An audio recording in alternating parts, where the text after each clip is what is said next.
Well, first of all, congratulations to you. It's an absolute honor to sit across from you. Thank you for the interview. Thank you. Now, I've been drinking your wine for a couple of years now, and I love there's many different styles of it. And I was thinking about all the famous characters you've directed so far in your career. If we went through 5 of them, you know the characters so well because you directed them. Could you pair one of your wines with that character? So, for example, if I gave you Don Corleone.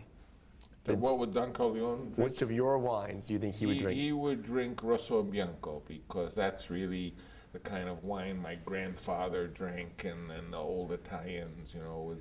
In fact, you know, that's the most popular priced of all our wines, and it was meant to be that style of wine that my relatives drank. And I have a 95-year-old uncle, and he's actually a very sophisticated guy. He's an opera conductor, but his favorite wine is the Rosso.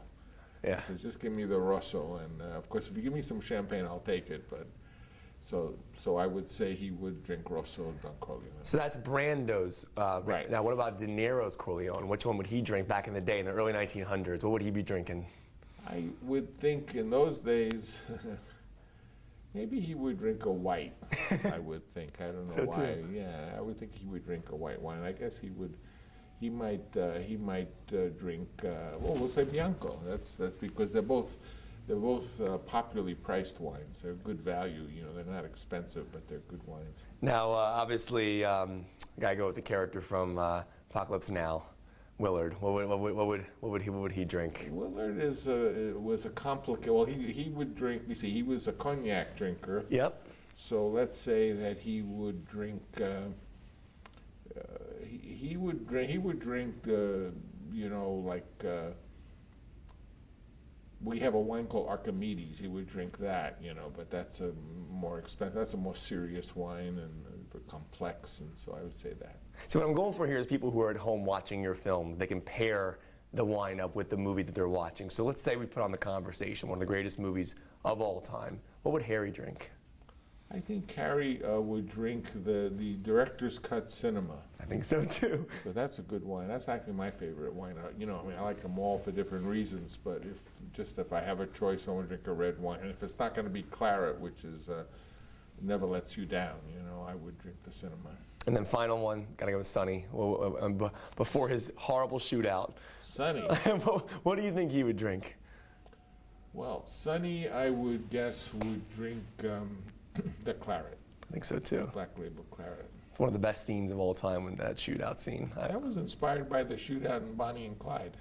Just remember the shootout in Bonnie and Clyde? Of course I do, yeah. At the end, yeah. Yeah. That movie was surprisingly violent for its time as well. I mean, Which one, Bonnie and Clyde? Yeah, Bonnie and Clyde. Beautiful, great movie. Great film. Wonderful film. I agree. Arthur Penn. I know that the horse head in Godfather was a real horse head, and the water buffalo sequence in Apocalypse Now was a real slaughter. That would never happen today in movies. Yes, it could. You could do that today. Yeah, because I didn't kill the horse and I didn't kill the water buffalo. Right. What I did is it was the time of the year, sort of like to the Ifugao people, who are the people there in the Philippines, where they slaughter a water buffalo. And it's sort of like Thanksgiving, when they slaughter the water buffalo, all the old people, the children are there, and they're all smiling because it represents a feast. So we shot that on the night that we knew was going to be the slaughter of the water buffalo. And I did it in such a way that I said, okay, when we're done with the movie, before the sun comes up, they're going to slaughter the water buffalo. We're just going to observe it with them. We're not going to, and if in fact we don't get it, there's not going to be a second one. Because we did it, I took the chance of doing that climactic scene when the light was going to start coming up, so it would have been impossible, even if we had a second one. So we never said, okay, on such and such a day, this water buffalo will be slaughtered and we'll film it. We said, when are they going to slaughter the water buffalo? And then we shot at that time. And the horse's head, we didn't kill the horse. We, you know, animal lovers aside, most horses are killed for dog food. And so we went to the dog food company and we looked at the horses before they were slaughtered, and I didn't do it, but the art director found one that looked like the real horse, and they said, when you kill that horse, we want the head. Wow. So we didn't give the order. I'm a huge fan of movies, obviously, and I want you to take me back to the 70s when you shot many of the classic films that you made. And I want to know, what is the biggest difference and similarity you see in filmmaking today than what you were doing back then?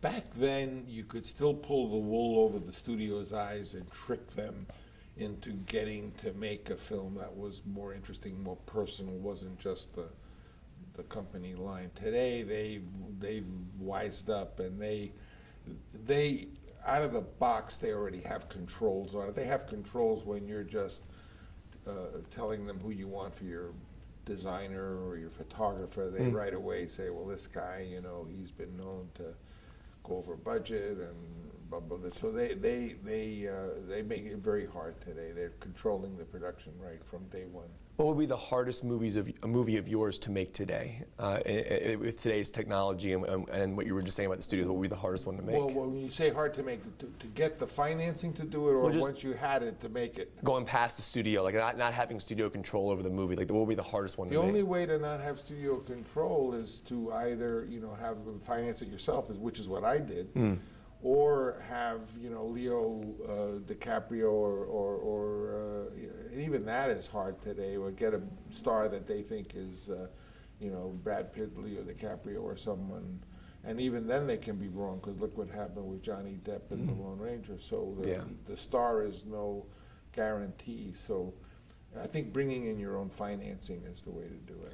You mentioned the star, and I find this fascinating because I feel like we're in a time right now where the star doesn't sell the movie tickets anymore. It's more of the movie, the franchise. The type of movie it is, and what that great mass, because the movie business is obviously a huge mass business. So I mean, you can make a film and it opens in 6 cities, it does okay, but then as it starts to go around the whole country, the definition of what people want to see starts to become very, you know, it's like in wine, you know, people drink, you know, Yellowtail or Cupcake or these very sweet wines, which are not, you know, particularly something that people who love wine would want to drink. And so the demographic, as it gets bigger, the standards go down. Now, I was thinking tricky about he's asking me about movies and I'm talking about wine. Yeah, I see the trick there. I see the trick.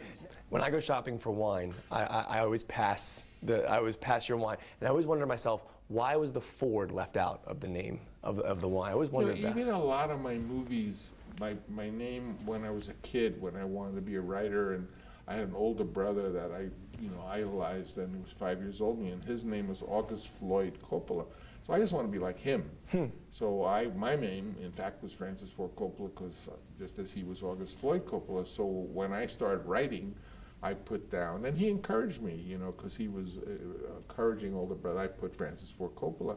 And ironically, because I became known before he did, he kind of, it looked like if he used his middle name, he always used to use his middle name, which is why I did. But then it looked as though he was copying me. He wasn't copying me, I was copying him. But then I decided, never trust a man with 3 names. So for a big part of my career, I just dropped the Ford, and you'll see a bunch of my films just directed by Francis Coppola. But sort of people says, well, why have you left out this name and stuff? And so then I started to put it back. But on the wine, there's no Ford. It's just Francis Coppola. There is. The company is called Francis Ford Coppola Presents. Right. That's what it says. Oh, so I don't know why I thought it just said Francis Coppola on there. No, but if you look at it. Oh. Go get the library when you Hold on, let me get one right now. Hold on. This one just says Francis Coppola. Look. Which one? Hold on, right here. Oh, yeah. I knew I wasn't crazy. But it's Francis Coppola. But it probably says from Francis Ford. I think it might be you didn't know that. You know, what's in a middle name? I just got someone in big trouble just now. I just got someone in big trouble. You know, I always was embarrassed. I tell you, I was always embarrassed by the Ford, because if someone says, oh, I want you to meet Francis Ford Coppola, that's fine the first time they say, oh, and Francis Ford Coppola is going to be here. But then after that, you just would be Francis Coppola, because, you know, why go? It's like if I were the Duke Francis d'Anglais, the Soir the Third, you wouldn't want to say that every time. Right. You know, you just for an introduction or something, and then you get around, well, this is Joe, you know, kind of thing. Last question, and I've always wanted to ask you this. I've told myself if I ever met you, I'd have to ask you this. Have you seen a movie? You've seen a movie called Heat, right? The Michael Mann film. Mm-hmm. So That's the one with the scene with Pacino. the restaurant scene, right? So Godfather 2 featured. That was the first time that De Niro and Pacino were ever in a movie together. Yeah, but they were never in the Never on the same same because scene. They played, you know, the Two different time periods. So Heat was the first time ever that those two actors would meet on camera in a movie. Michael Mann shot that scene without a two-shot. You never see them in the same shot. And I know you didn't make the movie, but why do you think he did that? Why do you think he would not allow us to see them in a two-shot together? Well, maybe he did shoot it, and then when he cut it, it worked better without it. I don't know. I mean, wouldn't you want to? I mean, if you shot that scene, would you not want them in the same shot together? My guess is that he did shoot a two-shot, but I mean, I don't remember the film that well, and it wasn't my. There's some Michael Mann films I really think are wonderful. That's not one of them. Interesting, interesting. Mr. Coppola, this has been one of the greatest honors of my life. Wine gets better with age, obviously. Well, some wines. Some wines do. Some wines don't. Do you feel it's the same for movies? Do you feel like movies get better with age? Only to the extent that as the culture moves forward in time, the avant-garde and the experimental of yesterday becomes the wallpaper and the home furniture of tomorrow. In other words, the culture changes and the people, what it took only a few discriminating viewers in the case of movies or in art, you know, I mean, then as time goes by, it seeps in and it changes. You know, that's true of everything. It's true of food, you know. I mean, certain foods just kings could have. Ice cream. And then as time went on, then other people could have it. So there is that process of things starting with a very small group of either aficionados or kings and royalty, and then eventually it seeps out amongst the people. Sofia's films are beautiful. Marie Antoinette was one of the most beautiful it's films. so beautiful and so well that it was criticized because it didn't go all the way up to her getting her head cut off. You know, it wasn't the story of the complete life of Marie Antoinette. Right. It was her basically as a young girl coming to Versailles and being the Queen of France as a kid, you know. Do you have any idea what Bill Murray said in Scarlett Johansson's ear at the end of Lost in Translation? No one does. No one does. I don't even think Bill Murray does. Yeah, I don't think. You want my opinion? I don't know. What's your opinion? I mean, that he didn't say anything. You think it was, you maybe went, No one knew that was going to be such an. I mean, I don't think Sofia. I mean, it's iconic. Knew, but the way she cut it, I think after the fact she gave it that importance. But when they were doing it, they didn't know that was going to be a haunting, enigmatic moment. Please tell her that I would say she arguably got the greatest Bill Murray performance ever of his career. Well, he came so close to winning the Academy. Well, we were all there rooting for him. Yeah. And I really thought he was going to win it. Unfortunately, he didn't. But it's going to be like one of those awards that 10 years later they say he should have won it. Well, that's the thing. There was a great quote once. Matt Damon said that the Oscars shouldn't award a film until 10 years after it comes out, so you can see the impact that film had on cinema. That's very true. A lot of movies that won the Oscar are forgotten, and that didn't are still, you know. But you know, it's a wonderful Hollywood tradition. It's a little bit of a popularity contest, but you know, in its wisdom, you know, it stimulates people to love movies, and everyone enjoys. I saw it. Did you watch it? Of course. Be honest with me. Be honest with me. Did you want The Conversation to win or Godfather 2? Be honest. I wanted Godfather to win. You wanted Godfather to win? Yeah, because I figured. I mean, I was so surprised that Conversation got nominated, but. You know, I thought it would be so cool to imagine no one ever made a sequel that people said was as good as the first one, and the fact both won Best Picture is pretty, you know.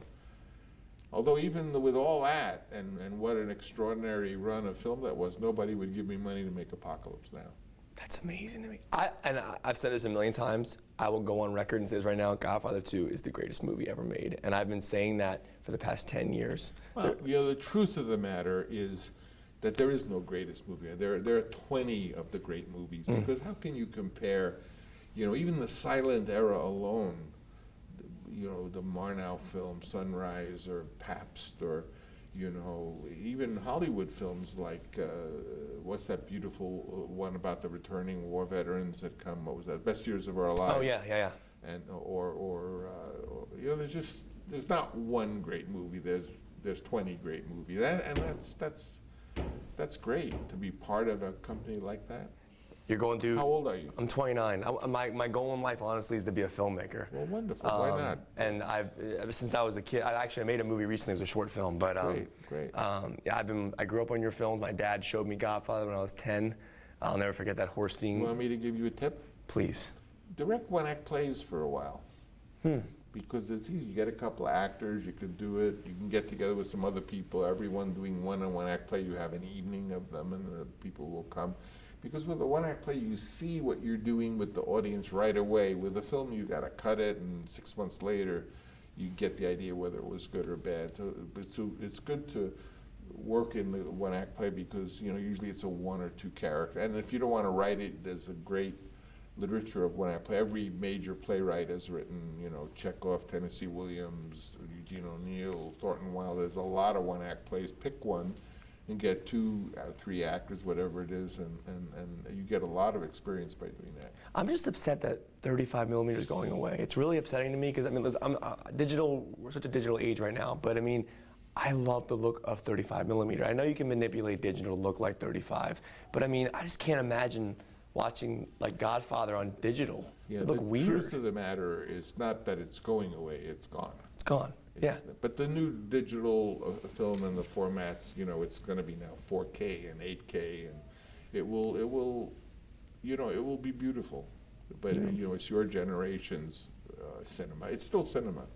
Yeah. Rumblefish, by the way. That's one of my favorites. Well, that's a masterpiece. It's beautiful. I love that film. Yeah, I want to make an art film for kids. Yeah. Who is this? She's telling you you're. Yeah, we got to go. Mr. Coppola, this has been you. one of the greatest honors of my life. Oh, wow. Seriously, thank you beyond belief.